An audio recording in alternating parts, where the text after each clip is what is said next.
मामी बियाह वाली बिया पेट कांडू 7 महीना के होग बा 2 महीना उजे खाइल जी चबक के ओ जे मारब लाते से कोच दे बिया हां तुरंत खिलाएम गुतुल गु लेका के न मामी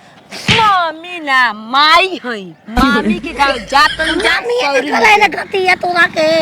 कहल जरूरी बा होनिया हां कि मामा का जतन मामी के बारे कस दे ब्याज हिया ओसही बियाह जाके बा ई माईरी मामा घोटिया हो काय खाती हैं लेकिन हर में घुसल हो तबे ने कुल कांड होता हो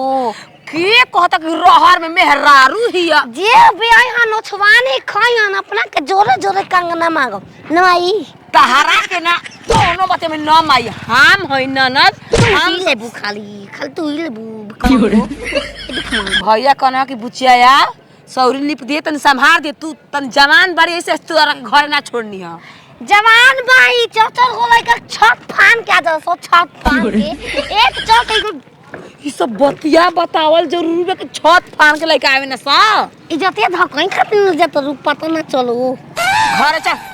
तोरा घर छोड़ के भलो पर नहीं हर जाई फिर हम का करबे कि रे ओके हो का करब करबू का मामी बेहन तबे ना फेनुस पड़ाई ई माई रे गुड़ वाला की चीनी वाला का फेनुसवा अरे भोसड़ी मामी के लइका होके के कोनो गाय भैंस नखी सब बियाए के फेनुस तो फेनुस गाय गैस का मतलब तू बियाई है ना त फेनुस बनाई है शांत माई बारे उख मजल बारू तू मामा छाटल छिनार मामी के दुए दिन में पेश से कर दन हमहु कहब माई कहला न की होरे माई रे ए माई आ ओ माई कह के डहले बाड़ू गाड़ी पर बैठने गाड़ी पर ड्राइवर ढकेल के उतार से तोरा चलते पैदल जाता नहीं पैदल रीति से चला हम बोलबे ना करम हां चल शांत हम तो लकी ना रे देखो रानी मामा गांव जातन जा मामी के लइका होके के बा ओसने वाला तू पापा तो के कोरतन की होरे कोरता हो बियावा हो जी तब पूछब चल हवा में लुगवा ठूस के पापा कोरलन हम ही हर दिन छापनी एकरा से बात का बता दे हरामजादी माई के बात कैसे कहल जाला कहम ना मामा कैसे जानते अरे चिंता मत कर भाई चिंता मत कर काल परसों हम चलत हैं तो चलिए संगे ब्लॉक पर हाँ ठीक बा ए जी दीदी जी के ना बोले नहीं है रउआ दीदी जी के तू कहत लू ना बोले रही हम सवेरे ही 6 बजे फोन कैले रही तो दीदिया कहती है कि ये बच्चा तू चिंता मत कर 12-1 बजे ले आ जाई आई 3 बजे तक आवे अबले दीदी आइल ना हम का करी बताओ फोनवा लगा के पूछ कि कहाँ बानी वहाँ के अब हमारा से कुछ होत नहीं के ठीक ना अरे फोनवा ओकर लगते नहीं के सुई चप्पा हो एगो काम करो ना तू अपना दीदिया के काहे न खूब बुला ले अब कैसे रउआ से बताइयो ओकरो दूगो बाल बच्चा बाना सन तो जब लेके आई तो कैसे करी धरी हमारा के हाँ ना वैसे भी हमनी के सुनले बानी कि ननदे सौरी ले पेली हाँ इहो बतिया रउआ सही कहनी अच्छा ठीक बा एबार दीदिया आवते हो जानू ना तू चिंता मत कर ठीक ना हम तनी आवत है शीतलू काका के जात है वृद्धा पेंशन वाला केवाईसी करवा के ठीक बा जल्दी रउआ आइब ठीक बा मामा ए मामा रमलाला तोरी माई के ए घटी हो निकल गबना तो कहला बाला मामी के मामा हो कौन तो ए माई रे जब मम्मिया बियाई न तुरंत सुना के हार मांग लिए आ मोसड़ो कहले बाना भैया के जैसन होई ओसन तरह के ले गई हमार मामा घटिया हो आग न को घटियाई के पोल खड़े हो मामा का ऐसे को मामा ए मामा मम्मा हो अरे नेहा बुची हाड़ी लेखा न निकलो बाबे साला सुहारी और लगा था नहीं ऐसा हालत में गोड़ लागल कोनो जरूरी नहीं के बड़ा लेट होइल है आए में जान लग रुकिया तो फूल गइल होई ह तो हट कनी आई है जब बैठी जा आई आई सुनो ना ये हो जाए चढ़ात होई ना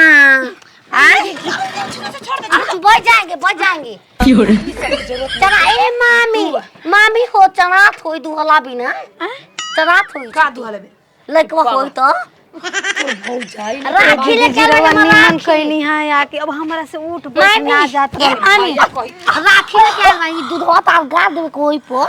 ना दुखाई चलो अबे लइका भाई तो भागे जब विवाह देव करिया तो हो शांति से रउआ रही हमार माई खेल को रे घती हमार सास माई को दी काहे हो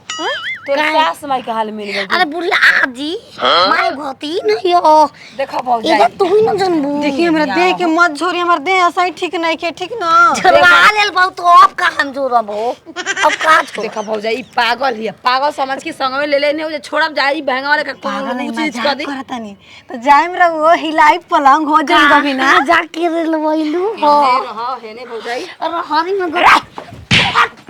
ओ जगह के हो मार के काहे कटन जरूरत जी। नानी ए नानी रे ले गोल कही तू हती चुक रहू हां रो तेल महंगा भइल तब ले ना लेके आई नानी और नानी रहती तो हमको फिफियाए के पड़त बताई। तेल में मर गई हो बाबू माई नानी के मतलब मर गइल, तेल लेवे मतलब चला बियाह जल्दी कोया भैया बोल बनी बियाह बु न जहिए मेला देखे जाए बबुआ संगे हम ही